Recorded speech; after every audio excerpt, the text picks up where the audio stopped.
El señor Jorge Negrete, abogado, presidente de la Fundación Rescate y Recuperación de Paisaje Urbano.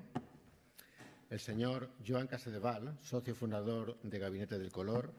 Y el señor Joan Closa, jefe del Servicio de Patrimonio Arquitectónico Local de la Diputación de Barcelona. Cuando usted quiera, señor Negrete.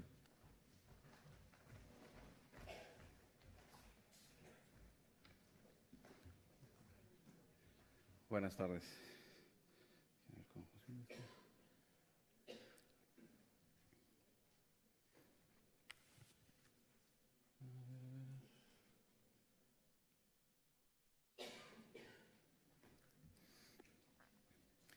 Primero que nada, tenemos que entender precisamente que las ciudades funcionan como seres vivos.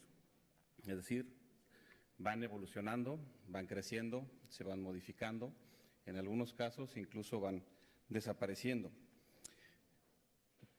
Estas necesidades se van modificando de acuerdo a cada punto específico en donde nos encontramos.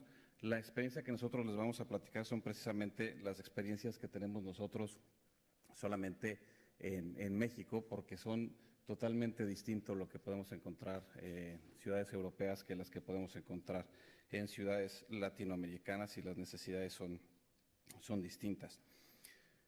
Lo que nos encontramos nosotros en México principalmente es una enorme concentración de los habitantes del país. Para que se den una idea, solamente en el Valle del Centro de México, que se le conoce ya como la megalópolis, tiene alrededor de 22 millones de habitantes.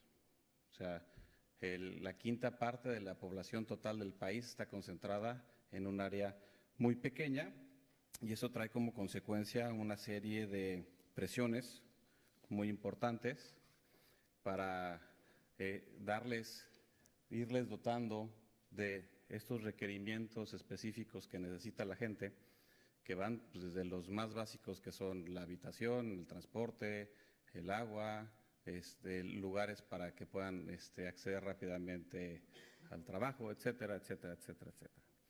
Y además, si eso le sumamos que no tenemos una correcta planeación, nos encontramos con una serie de problemas. Un dato que nos acaban de dar en la Asamblea de Representantes la semana pasada es que solamente en la Ciudad de México hay 800 asentamientos irregulares, es decir, nadie sabe cómo salieron.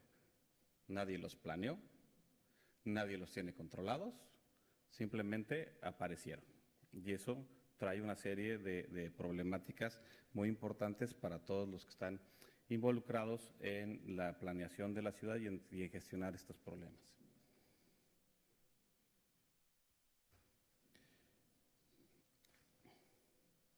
Tenemos otro problema más, que es, de acuerdo a Naciones Unidas, se le tiene que dar a estas personas que están viviendo en las ciudades, tienen todos derechos a la vivienda digna, al agua potable y al drenaje. Cuando estamos hablando de poblaciones de 20 millones de habitantes, darles vivienda digna, darles agua, darles drenaje y darles medios en los cuales ellos puedan transportarse son verdaderamente una situación muy problemática. Y aquí es donde empezamos ya a ver las presiones que se van dando poco a poco en contra del patrimonio de las ciudades y del patrimonio individual de las personas. Es decir, esta presión enorme social y política trae como consecuencia que de pronto se vayan creando unidades habitacionales donde no había, se vayan creando centros de desarrollo donde no había absolutamente nada, que aquellos lugares que estaban destinados básicamente para que fueran centros de convivencia, parques, jardines, áreas libres, de pronto nos encontramos en que han sido utilizadas para hacer desarrollos multifamiliares, y por multifamiliares estamos hablando de pisos por los miles, o sea, edificios que tienen 20, 30 pisos y que tienen, pues en cada piso tienen 5 o 6, estamos hablando de 500 unidades departamentales en cada uno de esos edificios. No estamos hablando de cuestiones pequeñas. ¿Por qué? Pues porque además es un gran negocio, ¿sí? Y eso lo que termina afectando es el paisaje urbano.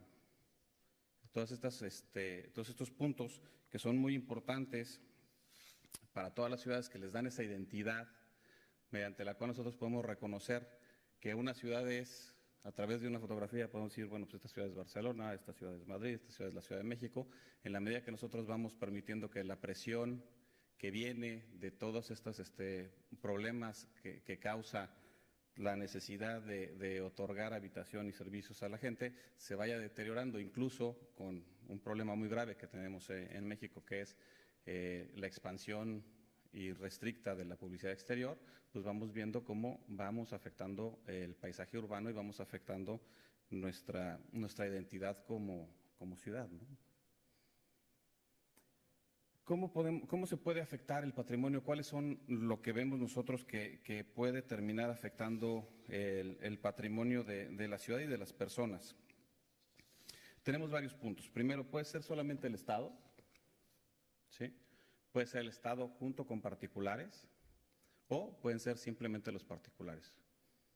El Estado tiene dos tipos o dos formas específicas en las cuales, cuando menos en México, puede afectar el patrimonio de las personas. La primera es la expropiación, es decir, encuentra un predio o encuentra algún lugar y dice, bueno, pues por utilidad pública aquí vamos a pasar una calle más, ¿no? En México ya no solamente tenemos calles a nivel ahora sí que de la calle, sino que tenemos abajo y tenemos segundos pisos y están planeando a ver si le ponen tercer piso.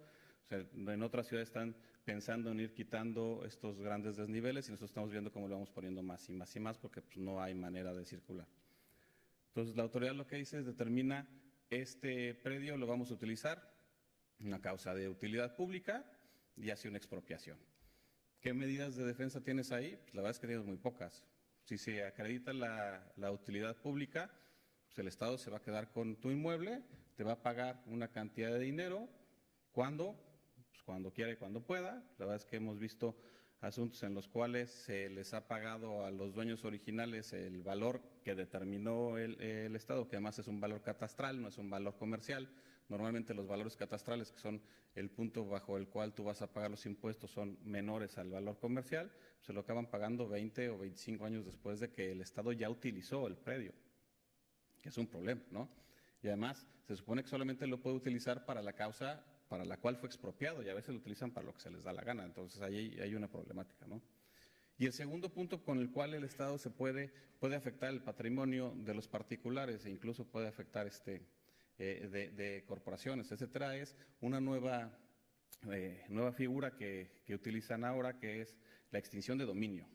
Y la extinción de dominio lo que hace es que si se cometió algún delito en el predio de alguna persona, se puede intervenir ese predio y no solamente te lo quitan, sino que además no te lo pagan, porque se entiende que fue una herramienta para el uso o la comisión de algún tipo de delito. Entonces, se encuentra, bueno, hay trata de personas en un hotel, encuentran que había trata de personas en el hotel, llega la autoridad, decomisa el hotel y se lo queda.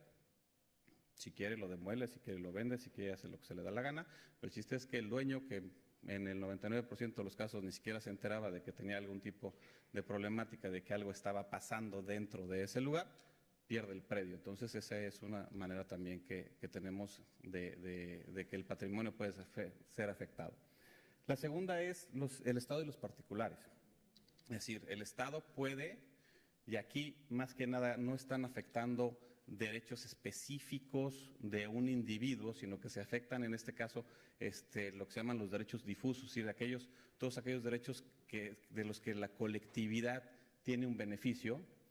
Es cuando el Estado otorga algún tipo de concesiones o otorga algún tipo de permisos, que lo que hacen es que afectan estos derechos que tienen todos, que son, por ejemplo, el derecho a vivir una vida libre de contaminación, y entonces encontramos que tenemos una enorme contaminación visual en las grandes ciudades de la Ciudad de México, o que tenemos derecho a una vida en la cual podamos tener un esparcimiento adecuado, correcto, con parques, con jardines, y que de pronto un jardín que era propiedad del Estado no ha sido concesionado, sino que ha sido vendido a un particular. Tuvimos un ejemplo que fue verdaderamente de laboratorio, que una calle se la vendía a una corporación, ¿no? A un supermercado, para que ampliara el estacionamiento. O sea, eso fue ya increíble. Hubo evidentemente una serie de demandas por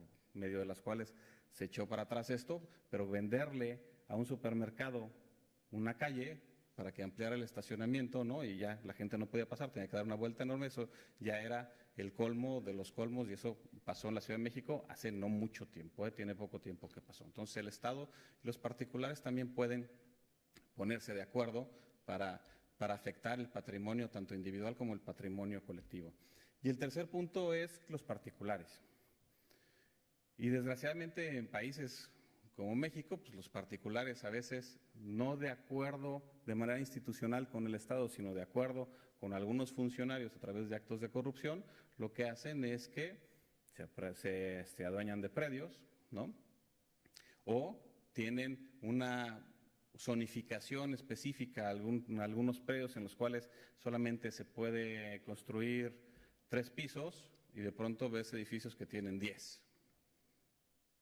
¿Cómo lo hicieron? Pues a través de actos de corrupción, ¿no? Entonces los particulares también de manera sola o a través de la ayuda de algunos funcionarios pueden llevar a cabo este tipo de actos que afectan el patrimonio de todos.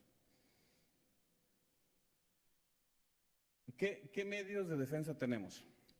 Tenemos 2 tipos de medios de defensa. Tenemos lo que son los medios jurídicos y lo que son los medios políticos.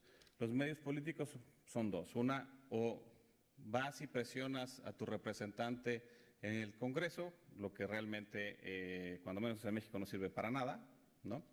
Los cambiamos cada 3 años, entonces realmente no les interesa absolutamente nada de lo que tú les pidas como votante. O sales a la calle a manifestarte, que solamente sirve para incrementar el tiempo que va a tardar la gente en llegar a su trabajo, porque tampoco nos van a hacer absolutamente ningún caso, ¿sí? Los medios políticos en México no sirven para nada, ¿no? O nos vamos a lo que conocemos como los medios jurídicos, y ahí tenemos básicamente estos 3. Uno es el juicio de nulidad, en el cual el que es afectado directamente, es decir, el particular al que le han expropiado el predio, tiene que ir a presentar una demanda ante un órgano que es un tribunal que ve todo este tipo de casos. ¿Cuánto se van a tardar? En el mejor de los casos, 2 años, en el mejor de los casos.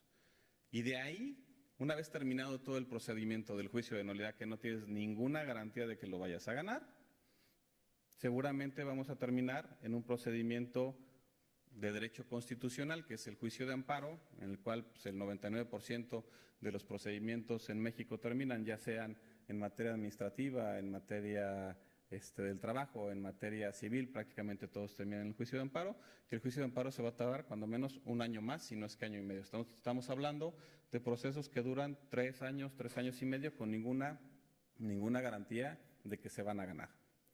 El segundo punto es el juicio de amparo de manera directa. Yo puedo ir directamente ante afectaciones de derechos fundamentales, de derechos importantes para el Estado, a quejarme con la autoridad federal y decirle, oye, los órganos estatales no están funcionando, los órganos locales.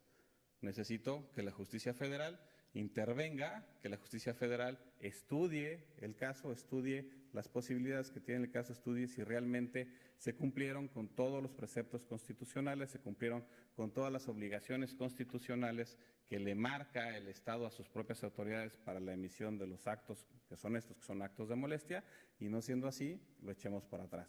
Pero estamos hablando también de 1 año y medio, 2 años. La problemática que nosotros teníamos hasta el año 2011 es que nuestro sistema jurídico lo que hacía era que otorgaba una serie de derechos a las personas. Es decir, le decía, yo te otorgo estos derechos y te los garantizo. Y en la medida que el Estado te los otorgaba, te los quitaba. Así estaba el sistema constitucional. Es un sistema de garantías otorgadas. En el 2011 se hace una reforma a la Constitución, se cambia todo el sistema jurídico y lo que pasa es que ahora la Constitución mexicana dice que reconoce la existencia de los derechos humanos. Y ese reconocimiento de los derechos humanos implica un cambio absoluto del paradigma que se transforma, y lo que hace es que el Estado ya no te puede quitar esos derechos porque los reconoció, no te los otorgó. Y a través de eso se han cambiado una serie de órganos, de normas, de cuerpos normativos que no teníamos, y empezamos a tener nuevas herramientas. ¿Por qué? Porque antes de esta modificación yo no podía quejarme o no podía yo iniciar un procedimiento para que le dijera a la autoridad, oye, revisa esta licencia que tú otorgaste a tal persona. Y la autoridad te va a decir, pues, ¿y a ti en qué te afecta? No lo podías hacer. El día de hoy tenemos esas herramientas. Apenas en el mes de marzo se modificó una ley y nos permite lo que es la tercera opción, que es lo que se llama la acción pública. Y a través de la acción pública, cuando hay cualquier tipo de modificación en el patrimonio cultural, en el patrimonio inmediato de las personas, que se proviene del permiso o de la construcción o de la alteración del paisaje urbano, la alteración de los espacios tanto públicos como privados, yo puedo ir como particular y decirle al Estado, vamos a revisar a través de un juicio, ya no es una petición, sino que es ya una acción en la cual yo le demando al Estado que se acredite que efectivamente se otorgaron las licencias de las maneras adecuadas, de los puntos adecuados, de la forma correcta, y la autoridad tiene que ir a defender su acto, es totalmente distinto. Esta nueva acción, que les digo apenas tiene un poco más de mes y medio, nos da varias posibilidades. Primero nos permite la suspensión de la obra. Es decir, yo le pido al tribunal, oye, hay una problemática en cuanto a esta obra en particular, no cumple con los parámetros establecidos en la ley, está fuera de la zona del ordenamiento, no se cumple con la normatividad y el tribunal puede llegar y pedir no continúen con la obra. Ese es un punto muy importante. El segundo es la clausura de la obra. O sea, una cosa es que se suspenda y otra cosa es que lleguen y te digan está clausurada y ya no puedes absorber absolutamente nada. ¿Por qué? Porque no cumpliste. Y el tercero es la demolición. Es decir, si se gana el juicio, si efectivamente se puede ganar el juicio, si se acredita que no se cumplió con los puntos específicos que nos marcaba la ley, el tribunal puede pedir la demolición de lo que se haya construido. Y en el caso de que se tratara de alguna zona de protección, nosotros en la Ciudad de México tenemos varios miles de inmuebles que están catalogados por el Instituto Nacional de Antropología e Historia y eso lo que hace es que impide que sean modificados. O sea, los bienes que están catalogados, aunque pertenezcan a particulares, no pueden ser modificados en sus estructuras arquitectónicas ni la fachada, absolutamente nada se les puede cambiar. Si eso llegó a suceder, la sentencia de estos tribunales nos puede obligar a que se restituya el inmueble en la forma en la que se encontraba. Ahora, ¿qué está pasando? Esto es nuevo, no lo teníamos. Las primeras acciones se están presentando apenas en los tribunales, ni siquiera los tribunales saben bien cómo se debe de actuar, ¿no? Estamos ya encontrando problemas de si puedes hacer esto, si no puedes hacer aquello, si tenemos que pedir que se resuelva en jurisprudencia. A diferencia de España, en México la jurisprudencia, es decir, la interpretación que hace el Poder Judicial Federal, la Suprema Corte de Justicia de la Nación, respecto de la ley, es de aplicación general.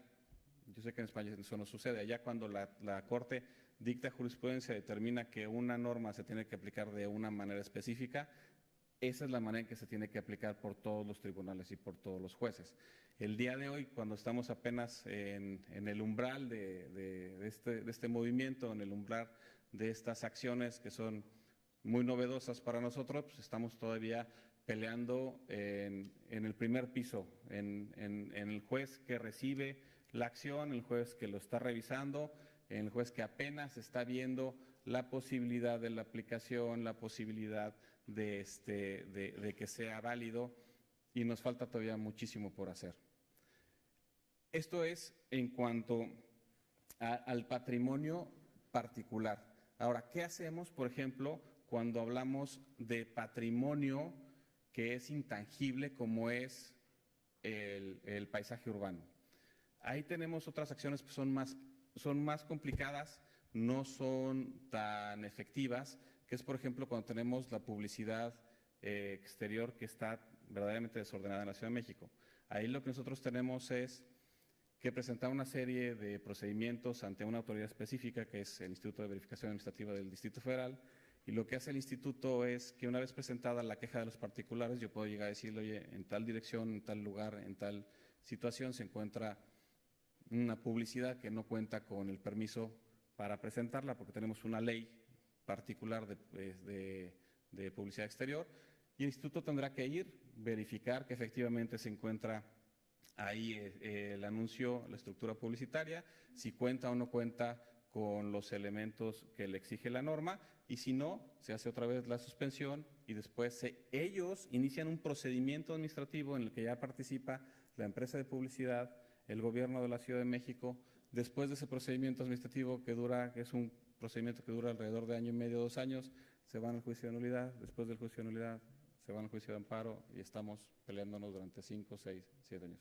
O sea, la problemática en las ciudades de México para la defensa del patrimonio tanto individual como el patrimonio que es intangible, la verdad es que es verdaderamente complicada, requiere de una especialización muy particular y depende sobre todo de cuál de los factores es los que incide en esta modificación del patrimonio. Pero bueno, pues muchas gracias. Los dejo a ustedes.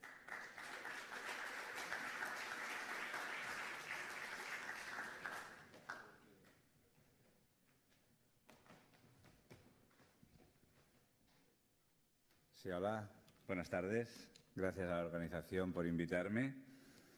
Bueno, yo no soy jurista, ya lo sabes, Jorge. Lo que pasa es que sí que trabajo en el patrimonio y como tal siempre estamos preocupados por buscar esos instrumentos que hablábamos un día de estos para esa tutela de ese patrimonio.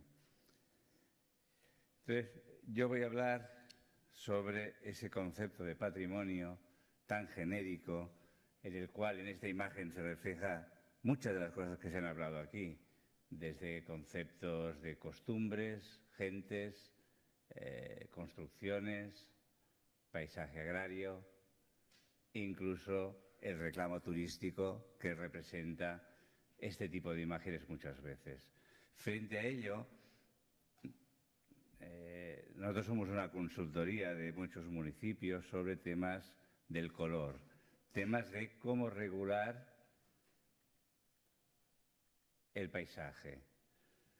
El paisaje, estas fotografías no estaban pensadas para ligar con la presentación anterior, pero sí que me van bien para ver cómo incluso ese paisaje agrario tiene unas reglas cromáticas vinculadas a su manera, a sus tierras, a su geografía, a sus cultivos. Eso si lo extrapolamos, cuando ese paisaje se convierte en urbano, también sus construcciones respondían a unas reglas cromáticas, a un aprovechamiento de los recursos, a una serie de ecoconstrucción que era amigable con ese paisaje. ¿Qué pasa cuando nosotros nos plantean en el año, no sé, 89, regular el color de una gran ciudad como Barcelona? Tenemos frente a nosotros el reto de los Juegos Olímpicos, la posibilidad que me plantea directamente el alcalde Maragall de regular las intervenciones que se hagan en ese paisaje y regularlo desde una perspectiva cromática, pero también desde una perspectiva constructiva, cómo se tenía que rehabilitar, cómo se tenía que intervenir en él. Bueno, como veis, el agobio que te plantea una imagen de este tipo es enorme. Tienes que empezar a pensar, bueno, pues, ¿qué vamos a utilizar? El sentido común y una metodología científica de prospección. Metodología científica que, como toda ella, va del más al menos. Del más. Dividimos ese territorio en barrios, después de barrios en calles y plazas. Después vamos al edificio, a la casa, lo que realmente el ciudadano se siente más como suyo. Y ya entramos en análisis de esa casa, es decir, el análisis de los materiales que constituyen esa casa. Y ahí es donde interviene parte de nuestra metodología, que es el análisis de los colores. Después de todo ese análisis hay un trabajo de síntesis que acaba estableciendo unas cartas de colores, unas cartas de armonías cromáticas para la ciudad en función de sus barrios, en función de las épocas de construcción y en función de sus patologías. Todo este sistema está unido a una base de datos informatizada que te permite la gestión de un aspecto tan concreto y a veces tan alejado de lo que se podría hablar aquí como es el color, pero utilizando el color como un aglutinador de muchas cosas más: restauración, técnicas, economía de medios, etc. Con lo cual, en Barcelona ya no pasa que frente a una intervención en la fachada se tengan que escoger entre unos colores que el pintor ha propuesto allí y entonces se entablan en discusiones entre vecinos, propietarios, el arquitecto, el no sé qué. Hay un elemento de control que es el Instituto del Paisaje Urbà, que garantiza que se aplique esa metodología del plan del color, y hay figuras como el estudio cromático que lo que te antecede es decir, bueno, en esta fachada te vas a encontrar esto, el mejor método para conservarlo es a través de este proceso de restauración, y las referencias cromáticas ya vienen estipuladas en base a el análisis de lo que había. El análisis de lo que había muy pocas veces nos lleva a engaños y muy pocas veces nos lleva a pensar que también podían haberse equivocado los otros. Nos equivocamos más nosotros que nuestras costumbres. Con lo cual, en esa mirada al patrimonio, entramos no solo en el patrimonio catalogado, vinculado, en el patrimonio mayor, sino también en ese patrimonio más anónimo que crea nuestros barrios, que crea nuestras ciudades. Con lo cual, desde el 86 hasta la actualidad, pues claro, la imagen de la ciudad ha cambiado. Ha cambiado desde el Maragall de no vull la ciutat gris, pues efectivamente pues no lo era. Pero esto no simplemente es un antes y un después, es que hay un durante, hay una etapa intermedia en la que se produce un instrumento que es la gestión, un instrumento que es el análisis. Esto lo hemos extrapolado a muchas más ciudades españolas y sobre todo latinoamericanas. Plan de Color de Trinidad es lo mismo, establecer unos ejes preferentes, formar a estudiantes de allí en esa metodología de la toma de muestras, del análisis del color, etcétera, etcétera, y producir otra vez la imagen del antes y el después, pero no un antes y el después genérico buscando solo el reclamo turístico, sino un antes y después basado en su idiosincrasia, en sus costumbres locales, en sus colores y sus materiales kilómetro cero, no los colores o los materiales impuestos por la globalización. Y si es necesario, abrir fábricas y fabricar con pinturas las que utilizaban ellos, las pinturas a la cal, los aglutinantes naturales, etc. Recoger todo esto. ¿Pero qué pasa? ¿Cuál es el problema del éxito en el branding? Lo sabéis todos. Y ayer justamente tú hablaste de ello, el tema del turismo. O sea, las imágenes, esto podría ser cualquier ciudad, es Lisboa, esto es Venecia, identificable casi muy someramente, y esto es Barcelona. O sea, este éxito al que nos ha llevado y al que muchas de las ciudades que están aquí presentes envidiarían, nos han llevado a una situación de desprotección del patrimonio frente a esa situación. Destrucción del patrimonio física, aquí había un inmueble, ahora habrá un hotel, y de nada sirve la frase de otro mundo es posible, que quien estaba ahí aún pensaba que eso podía llegar, no llega, no solo no llega a eso, sino que incluso ese patrimonio, o sea, desaparece pero físicamente. O sea, hay gente que se lleva las piedras, tanto pueden ser locales como foráneos, pero la población en general tiene un aprecio por su patrimonio que se refleja incluso en operaciones de este tipo. La gentrificación, otro fenómeno, también la tiendecita que se llamaba como Botiga de Barri, se decía así, la botiga del barrio, la gente del barrio sabía de la existencia de este sitio donde tenían de todo, perfumería y graneles. Claro, la transformación de nuestros palacios en, bueno, outlets en los que se instalan las principales firmas de moda. ¿Qué pasa frente a eso? Ya se ha hablado también muy bien por parte del primer interlocutor de Viena. Claro, que hay movimientos. La gente no le parece bien todo eso. Desde el 2011, la colocación justamente de esas tiendas frente a una lona publicitaria que te estaba diciendo que otra forma de pensar es posible. O sea, la propia publicidad ya te estaba diciendo algo que era lo que se reclamaba desde esos huertos improvisados que se montaban en la Plaza Cataluña, etc. Eso era el 2011. En el 2017 ya hay movimientos vecinales, microvecinales, que plaza por plaza hacen sus pequeñas asambleas reclamando algún tipo de atención, no hacia el patrimonio, hacia sus viviendas. Y son de cada día y muy recientes las programas estas de Salvem el barri antic, Barcelona no está en venta, etc. Esto en Barcelona lo vivimos cada fin de semana desde hace relativamente poco. ¿Por qué se ha producido ese fenómeno? Aparecen nuevas terminologías, ya no es gentrificación, hay el mobbing inmobiliario, el flipping, quedaros con esa palabra, comprar, desalojar y vender, las SOCIMIs, sociedades para alquiler de viviendas de lujo. Aparece todo un mercado en el cual, pues bueno, aunque en Barcelona el 2005 se introduce el concepto de las bolsas de viviendas de alquiler, en las cuales el ayuntamiento da una serie de facilidades. En ese momento, en el 2005, exención del IBI, etcétera, etcétera. Ahora ya se da un dinero a fondo perdido para que se recuperen esas viviendas con la condición de pasarlas a viviendas de alquiler. Se están haciendo iniciativas. Pero ¿qué pasa? Que en el 2015 solo 52 contratos se pudieron hacer de viviendas de alquiler frente a los 40.000 de alquileres en el mercado libre. Eso supuso un aumento de más del 16% del precio del alquiler. Los motivos variados, pero básicamente, ¿qué pasa?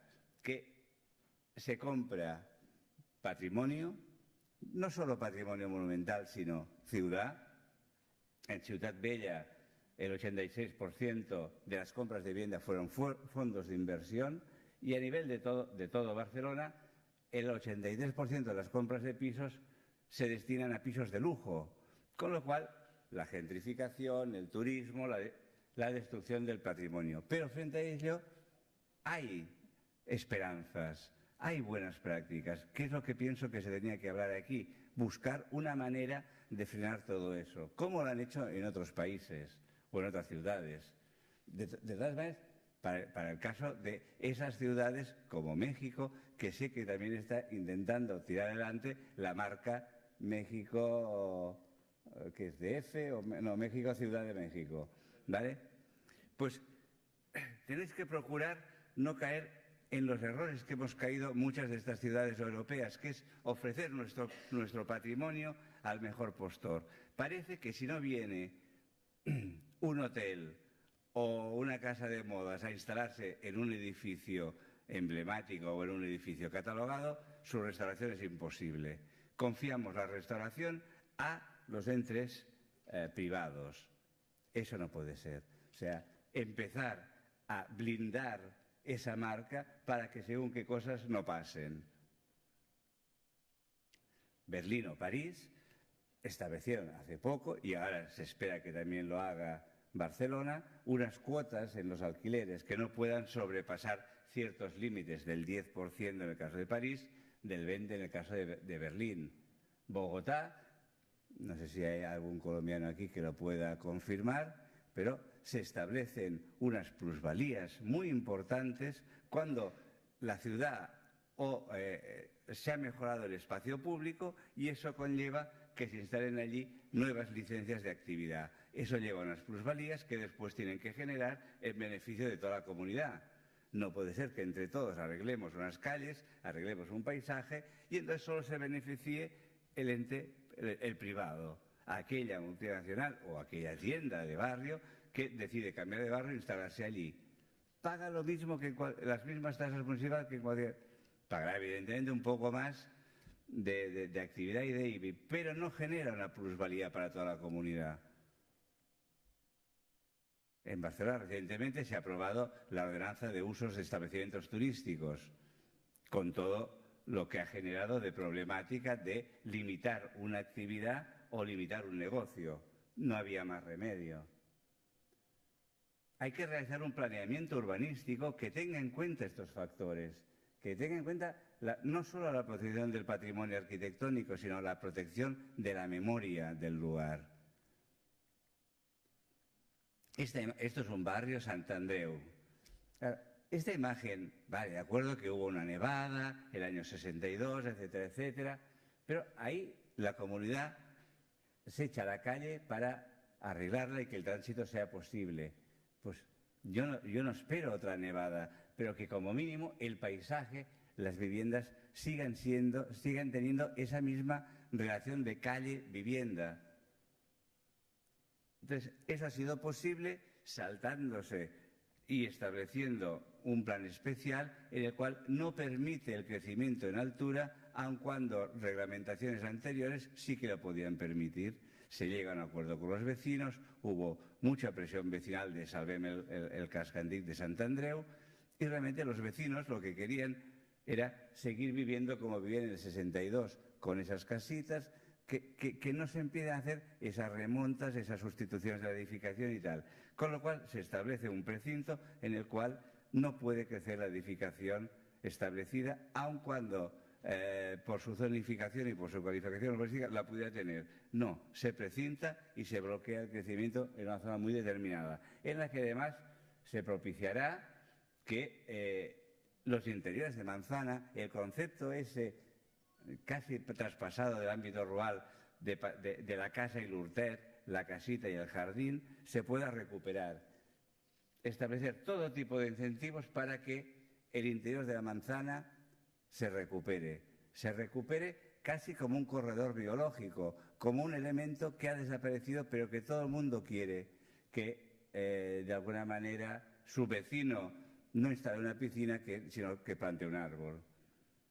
Y lo que se cataloga, además de lo habitual, son, gente del barrio, un paleta, que en su jardín construyó Cataluña en miniatura. Construyó todo de pequeños monumentos catalanes en un jardín que no llegaba a los 30 metros cuadrados. Claro, cuando murió ese paleta, su viuda es incapaz de mantener eso. Pues se puede catalogar y establecer mecanismos para que eso se pueda recuperar, se pueda como mínimo conservar. O el caso de un pintor granadino afincado en Sant Andreu, que en una medianera, la primera que intervino paisaje urbano, la Plaza de la Pomera, hizo un mural allí con jóvenes del barrio y que ahora se ha vuelto a restaurar hace 4 o 5 años. Pues claro, catalogamos espacios de memoria que siempre van ligados a la gente, y protegemos un patrimonio en el cual la memoria del lugar está vinculada a sus gentes. Y todo, evidentemente, gentes, elementos del paisaje unidos por algo como es el color, que es a lo que nos dedicamos nosotros, pero que trasciende mucho más que la dimensión cromática. Va a intentar buscar fórmulas, no de caer en el desánimo y simplemente el criticarlo todo, sino buscar entre todos fórmulas imaginativas para poder tirar adelante la protección de ese patrimonio. Muchas gracias.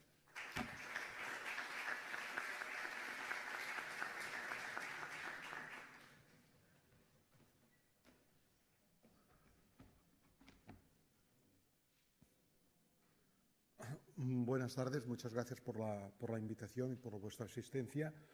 Yo quizá voy a ahondar un poco más, en un paso más a continuación de Joan, o sea que vamos de lo general a lo particular, veo en esta serie. Intentaré ser muy rápido y voy a poner un ejemplo porque creo que es lo más explicativo, que es el caso del Palau Güell, que muchos de ustedes pueden haber visitado este fin de semana, y cómo desde la Diputación intentamos que no caer en el abuso del patrimonio frente a las presiones que tenemos en nuestra ciudad.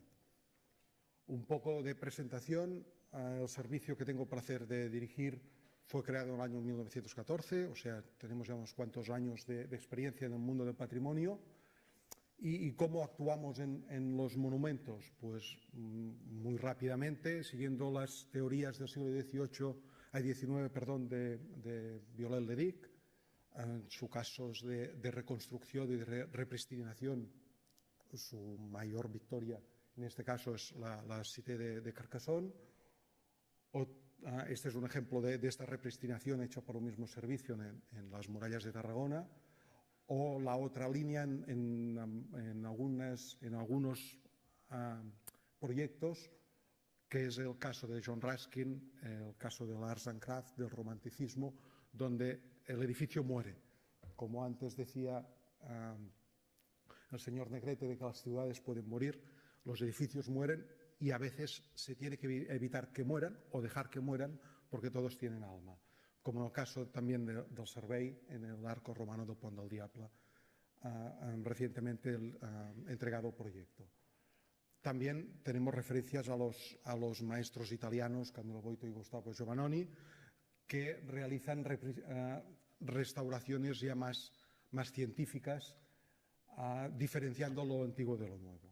En este contexto, en el año 96, el servicio redactó una memoria donde se recoge este sistema, esta metodología de actuación frente al patrimonio, que me va a servir para poder entender qué es lo que estamos haciendo en el Palau Güell, en tanto que patrimonio de la Diputación y en tanto que también patrimonio mundial de la UNESCO.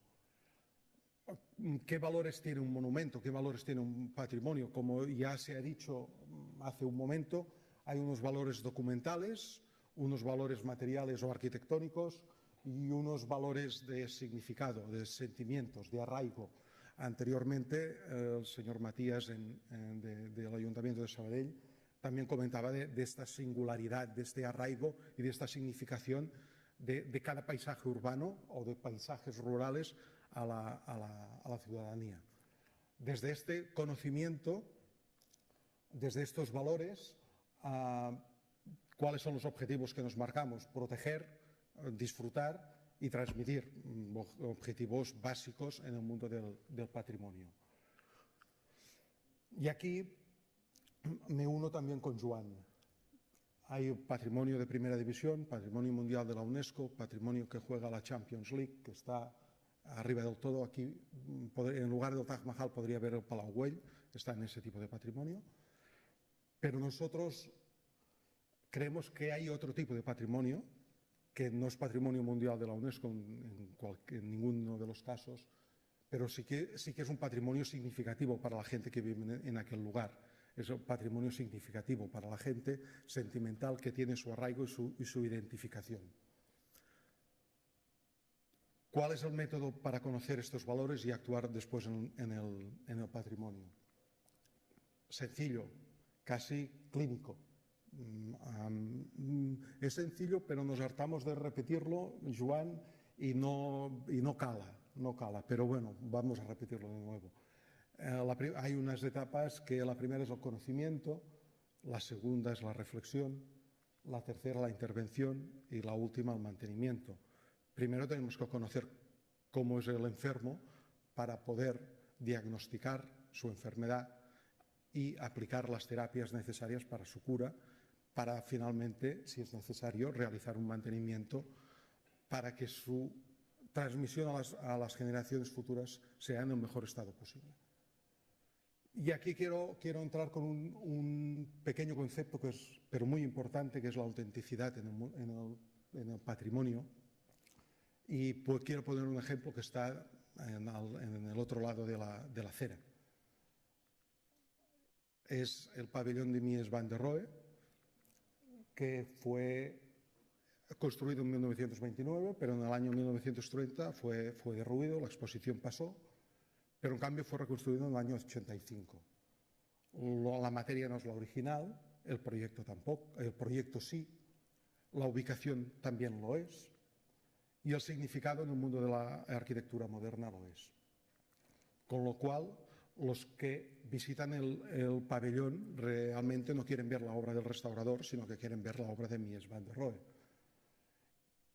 Por decirlo de una forma, el actual pabellón es el auténtico pabellón del año 1929, en tanto que mantiene los valores para los que fue construido.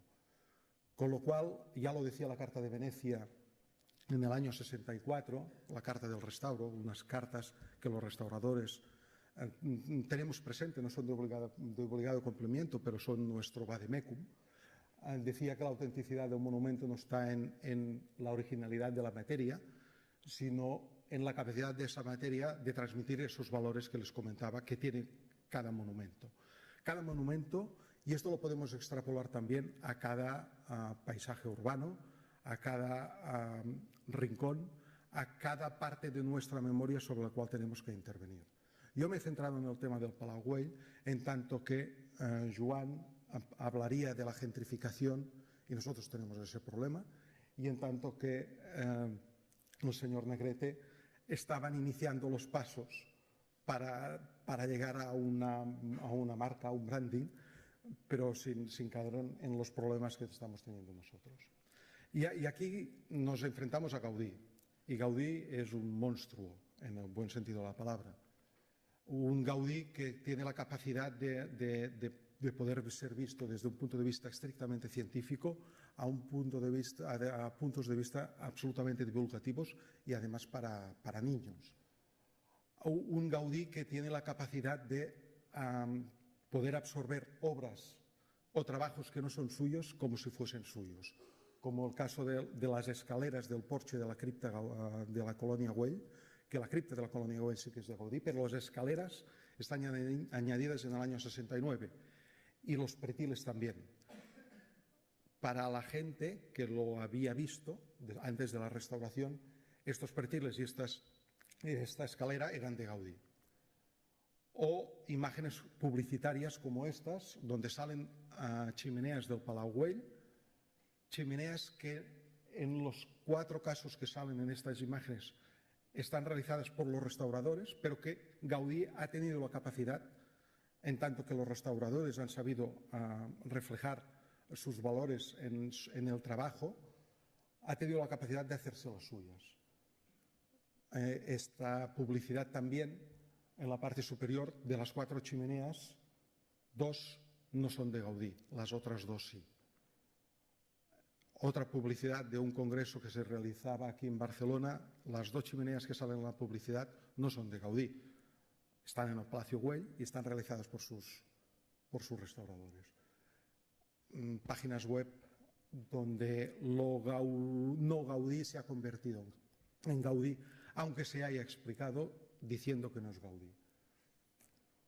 Con lo cual, el patrimonio está sujeto a la mercantilización, tal como comentábamos, y se ofrece como parte activa de una economía productiva. El patrimonio tiene que ser usado, pero el conocimiento profundo de los valores del patrimonio permiten y han de permitir no caer en el abuso del patrimonio. ¿Y aquí cómo sobrevive el Palau Güell? Pues no mostrándose como la sociedad quiere, sino como el edificio permite. El conocimiento entonces del Palau, de la realidad del Palau, de la realidad construida del Palau, permite llegar al equilibrio entre la protección y el uso del monumento. En esas etapas que les comentaba anteriormente del método de intervenir en un monumento, de intervenir en un paisaje urbano, hay una fase final que es la del mantenimiento, que es donde estamos inmersos ahora actualmente después de la restauración en el año 2011 del Palau Güell, y realizamos conservación por acción y conservación por reacción.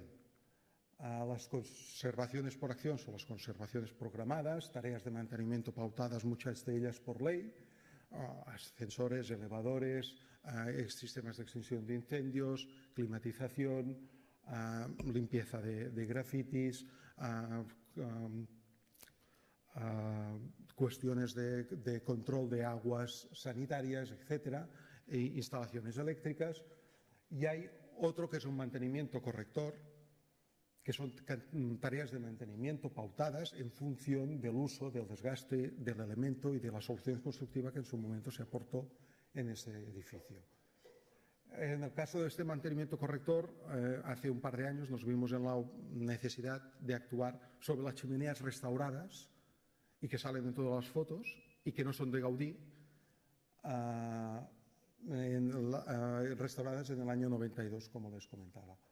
Esas chimeneas son estas 4 y lo primero que hicimos fue volver a reconocer estas chimeneas, buscar en el archivo del servei cómo se había restaurado, por qué se había restaurado de esa forma, buscar la documentación que había de esos trabajos, que estaban publicados, que se explicaba en todos sitios quién había hecho cada una de las chimeneas, y una vez conocida el origen y la patología de la chimenea, actuar como si las restaurásemos de nuevo, pero con ese conocimiento previo para dejarlas tal como habían estado sin aportar nada más, ya que los valores continuaban siendo los mismos y no se habían modificado. La conservación por reacción. En un edificio como el Palau Güell está sujeto a esta mercantilización de la marca Barcelona, de la marca Gaudí y esa presión a la cual se ve sometido este edificio para estar abierto al público. Peor es el caso del Parque Güell en cuanto a gentrificación. Sí que es verdad que ahora el Ayuntamiento está intentando normalizar esta situación y que esta situación no sea tan agresiva para el patrimonio. Pero el conocimiento del Palau Güell nos da la clave de cómo podemos usarlo. El Palau Güell fue ideado como una vivienda unifamiliar entre medianeras, tan sencillo como eso. Sí, una vivienda unifamiliar de un señor muy rico que tenía 40 personas de servicio, pero era una vivienda unifamiliar, con un programa de vivienda unifamiliar. Actualmente estamos estudiando cómo el nuevo uso del Palau afecta la estabilidad y sobre todo la garantía de poder transmitir esos valores de ese patrimonio, esos valores de esta parte del paisaje. ¿Y qué es lo que hacemos? Limitar el aforo por motivos de conservación y de seguridad. Seguramente si no estuviese hecho desde una administración pública, no sé si esto se haría de esta forma. El hecho de poder hacerlo desde una administración pública, la conservación del patrimonio, de un patrimonio propio, se limitan a los días de visita, el horario de abertura, e incluso nos permitimos el lujo de cerrar una temporada al año para su mantenimiento y conservación y para que este patrimonio no pierda sus valores. Una de las últimas actuaciones es el uso de la azotea. El uso de la azotea hizo poner en crisis sistemas de seguridad que la azotea, lógicamente, no estaba planteada para recibir un público de uso público y de uso de visita. Las barandillas no tenían las alturas necesarias y la primera solución fue marcar una línea blanca y, como todos en el pavimento, que está señalada en esta imagen con esa flecha amarilla, y como todos los visitantes van con una audioguía, pues la audioguía les dice: en el tejado no traspasen la línea blanca. No era una buena solución, era una solución de compromiso. Había sitios donde la barandilla era realmente baja, era realmente peligrosa. La azotea estaba pensada de inicio como una azotea de servicio y entonces desde la arquitectura y desde entender el monumento se planteó una solución de recrecer esta barandilla sin ser agresiva, pero además darle un plus a este recrecimiento de la barandilla. Este es el industrial que se lo miraba, como podéis ver, incluso preguntándose si sería suficiente. El plus, una vez acabado, era aquello que también nos demandaba la sociedad. Nos demandaba un poco el mercado. No podíamos estar fuera del mercado. El Palau Güell tenía que poder realizar actos en verano en la azotea. En verano en la azotea nos faltaba luz. La barandilla podía ser la excusa para ganar seguridad y para ganar iluminación. Esta es la reacción.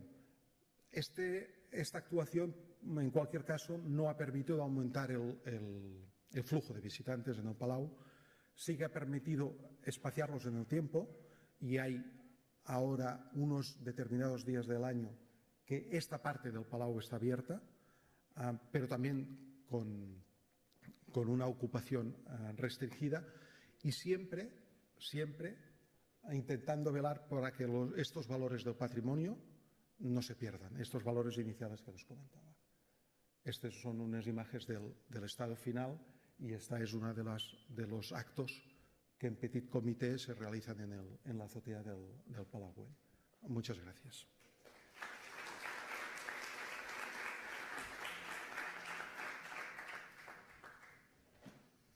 Bueno, pues señor Negrete, tenemos tiempo para el debate a su disposición. Bueno, yo creo que tenía que ser el público, que nos hemos dispersado suficientemente los tres, creo, como para que ahora seáis vosotros los que si tenéis que plantear alguna cuestión la planteéis. Si no, preguntas surgirán entre los tres, pero yo me gustaría hacerlo al revés esta vez. ¿Alguien quiere comentar algún aspecto?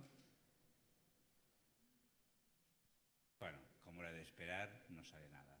Entonces, a mí me gustaría hablar con Jorge, porque yo creo, siempre que he ido por Sudamérica y tal, tenéis una cierta como envidia a cómo hacemos las cosas fuera de vuestras fronteras y seguramente, tanto con la exposición de Joan como la mía, habéis dicho, bueno, ya me gustaría a mí tener una metodología, poder aplicar todo esto del color o de la metodología científica en los monumentos.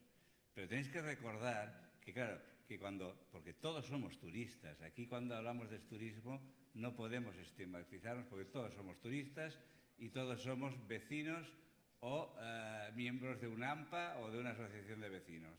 Con lo cual, todos somos turistas. Pero cuando yo voy como turista a Chiapas, Oaxaca, otras ciudades mexicanas, yo creo que ese patrimonio que tenéis, que aún las tiendas siguen siendo las mismas, la relación, me recuerda el San Andrés del que hablaba de la nieve, o sea, la relación del ciudadano con su calle y con su patrimonio es aquello que aquí ya se ha perdido. Entonces, no nos miréis con tanta envidia porque realmente si venimos a veros es para recordar aquello que nosotros perdimos. No sé si realmente eso refleja un poco el sentimiento con el que te vas hoy o me gustaría saber un poco, cuando ves ese panorama, ¿en qué piensas?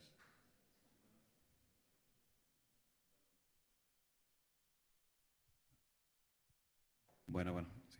Mira, lo que pasa en México, tenemos una enorme tradición de copiar las instituciones de otros países y tropicalizarlas, ¿no? Entonces, las llevamos, las vemos funcionando perfectamente bien y después vamos a México y decimos, oye, pues está esta institución y alguien dice que eso no cabe aquí. No te preocupes, la cambiamos, ¿no? Entonces, ¿cuál es el problema? Y va desde el nombre del país. El nombre oficial es Estados Unidos Mexicanos. ¿Por qué? Porque el vecino del norte se llama Estados Unidos de Norteamérica. Y entonces dijeron, bueno, ¿y cómo nos vamos a llamar? Pues es que el potente se llama, pues vamos a llamarlo igualito. Oye, pero es que Estados Unidos de Norteamérica era una serie de colonias independientes y entonces es un país federalista y nosotros somos un país centralista, pues proveniendo de 400 años de colonia. No te preocupes, inventamos los estados. Entonces inventaron estados, ¿no?, que no existían, ¿no? Inventaron un federalismo que no existía y entonces tropicalizamos la institución y les encanta, ¿no? Entonces, sí, o sea, no se dan cuenta que no funciona porque no está diseñado para eso. O sea, una de las cuestiones que todo jurista sabe es que una norma está diseñada para un lugar y una cultura específica determinada.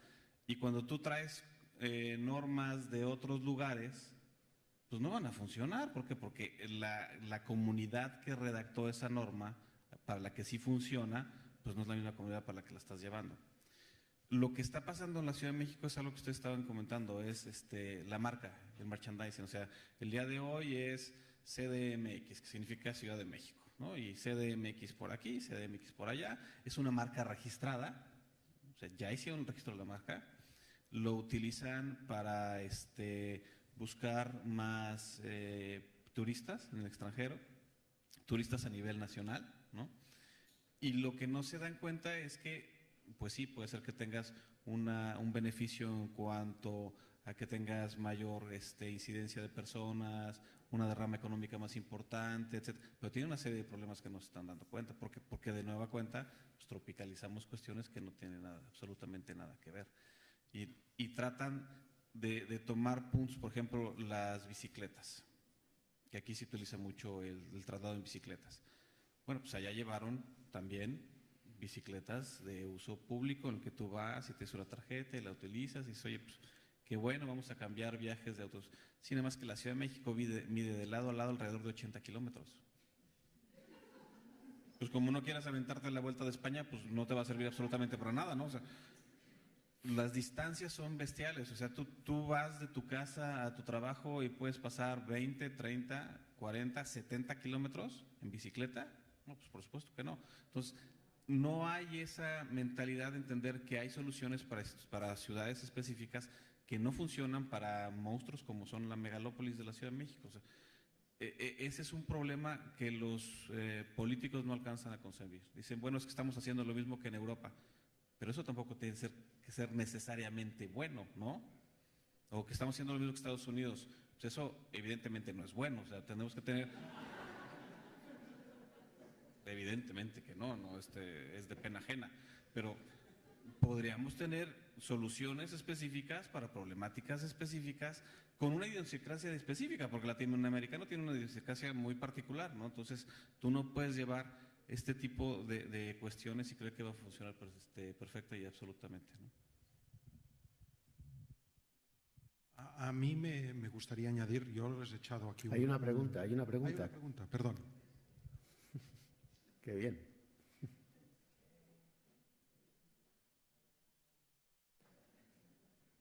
Seguro que surgen más. Gracias. Sí, mi pregunta iba por el tema de la gestión del color, que comentaban, ¿no? Bueno, la experiencia, la metodología que se tiene, cómo eso, bueno, ayuda de repente a mejorar el paisaje, la imagen de la ciudad. Pero quería saber si tú tienes algún comentario respecto de, o alguna experiencia o alguna cosa respecto de, por ejemplo, cuando a veces se decide que un barrio tenga un solo color o una zona tenga un determinado color, sobre todo con el tema de viviendas, ¿no? A veces hablo, por ejemplo, no sé, de otros contextos, no, de latinoamericanos o cualquier otro, donde la vivienda es como de la familia, es propia y a la vez si es que se me impone un color, como yo luego, porque pasa en muchos barrios que se hace un color y luego cada uno va modificando, ¿no? O sea, desde los instrumentos arquitectónicos, pero también con el color, ¿no? Entonces quería saber si tú tienes alguna experiencia, un comentario respecto de cómo gestionar la parte, bueno, porque también hay casos incluso de participación del color con la gente y esto, ¿no? Pero si lo has visto como una cosa más como de imponer, más top-down, y que al final la gente la tiene otra respuesta, o si tienes algún comentario de eso. Sí, muchas gracias. ¿De qué ciudad vienes? Yo soy de Lima. De Lima. Sí. Magnífico. Estuvimos en Perú hace poco y realmente veías esa problemática que en las zonas periféricas estaba abundando esa moda o no sé qué de embellecerlo pintando las casas de colores sin mejorar en nada sus niveles de habitabilidad. Está pasando esto en muchas zonas, también pasó antes aquí y ahora está pasando en otras ciudades. Sí, efectivamente, tenemos esa experiencia y realmente con quienes nos sentimos más cómodos es con los vecinos. En el momento en que vas a hacer una operación de este tipo y estableces la comunicación con el vecino, empiezas a encontrar en la transmisión oral de sus conocimientos y de sus costumbres. Por mucha tecnología científica, por muy CSI que nos pensemos que somos, realmente antes te vendrá un vecino y te explicará cómo hacía un enjalbegado, un embarrado, o en Lima no me acuerdo cómo se llamaba, a esa tecnología para revestir sus fachadas. Entonces, en el momento en que me ha gustado mucho también una imagen, ya no me acuerdo de quién, que hablaba, pues eso, del el técnico, el ciudadano y el legislador o el político. Entonces, si frente a esas operaciones, que sí que nos hemos encontrado con ellas y todas las hemos solucionado de la misma manera, nosotros aportamos una metodología tanto del conocimiento sobre materiales y colores como de su gestión posterior. Pero si partimos de escuchar y hacer partícipes de ese proyecto a la ciudadanía, creo que eso queda muy bonito de decir. La ciudadanía no hace falta que sean los 20 millones de residentes que hay en México. Aquellos que quieran aportar algo a esa mesa de debate sobre el color venían. Y a lo mejor solo eran 5 vecinos. Y acostumbran a ser mayores, tal, o gente que lo que quería era conseguir que su casa se pintara de un color determinado. Duraban poco en esos talleres. Entonces, se puede hacer perfectamente, simplemente estableciendo unos canales de participación y tú aportando después la gestión posterior de ese color. Evidentemente, ciudades italianas que todos conocéis, en las cuales la regulación del color llega casi a casa por casa. Nosotros no establecemos una carta de colores específica para cada edificio, pero sí que establecemos unas reglas de juego y una metodología para conocer y predecir aquello que vamos a hacer una vez tengamos el andamio montado, con lo que representa eso de ahorro energético, de esfuerzos y de discusiones vecinales infinitas. Realmente, en las más de 12.000 que hemos hecho en Barcelona, quizá se podían contar con los dedos de una mano los casos en que alguien ha planteado, de los vecinos, alternativas serias. No simplemente decir, ese color no me gusta, búsqueme otro. Entonces, si cuando vas a hacer la gestión de un territorio empiezas por, primero, intentar detectar cuáles son las fuerzas influyentes de ese patrimonio a nivel de los ciudadanos, que te puedan aportar fotografías antiguas, que te puedan aportar sus experiencias vividas. Después, ese propio ciudadano se convertirá en el principal vereador, se diría antes, ojeador, en el principal medio para defender aquello que él ha hecho. Con lo cual, no veo mucho problema en legislar algo que parece tan frívolo como el color y en no dejar que después cualquiera pueda hacer lo que le venga en gana. ¿Te respondo? Iba por ahí el comentario, ¿no? Porque a veces, sobre todo en centros históricos, se impone, es como el vecino tiene que escoger solo, tiene una paleta determinada y a veces uno, como que el planificador a veces trata de controlar mucho todo, ¿no? Hay que pero... No, o sea, nosotros eso, como sí. planificadores intentamos controlarlo todo, evidentemente. Sí. O sea, yo lo controlo todo lo que pueda y más. ¿Quién pinta, con qué producto, qué año lo hizo? Todo queda registrado.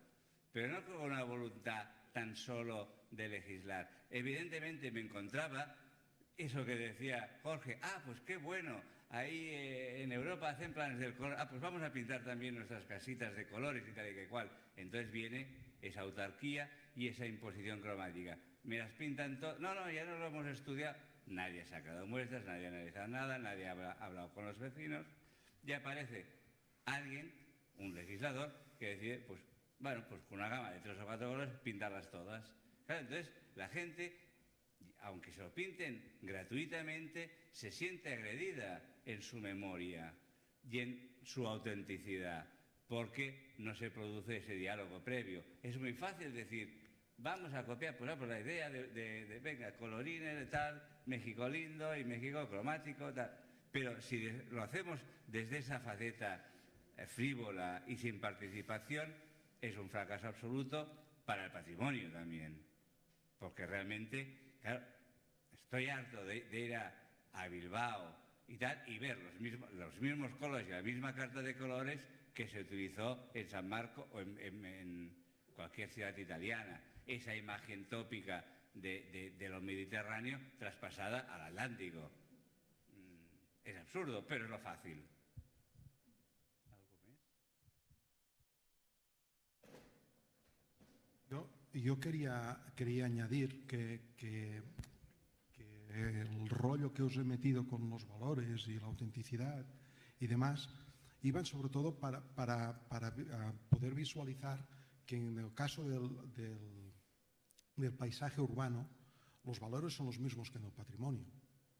Son los mismos, son valores históricos, valores documentales, valores de paisaje, valores de materiales y después también, y sobre todo últimamente casi los más importantes, quizá en las obras de Gaudí no, pero en estas obras de cartas de colores, de actuación en ciudad, de actuación en paisajes, es el arraigo, el sentimiento, lo que la gente, cómo quiere la gente percibir su ciudad y vivirla, y cómo la han vivido sus abuelos, cómo la han recibido, y desde este punto de vista esta metodología de aproximación y de poder preservar estos valores de los monumentos es válida no solo para el monumento como materia aislada, sino como el monumento dentro de su paisaje y sobre todo también para que la gente, para que el vecino, para que el ciudadano sea receptor de esa memoria que tiene él y que además pueda revertir en pertenecer a ese lugar.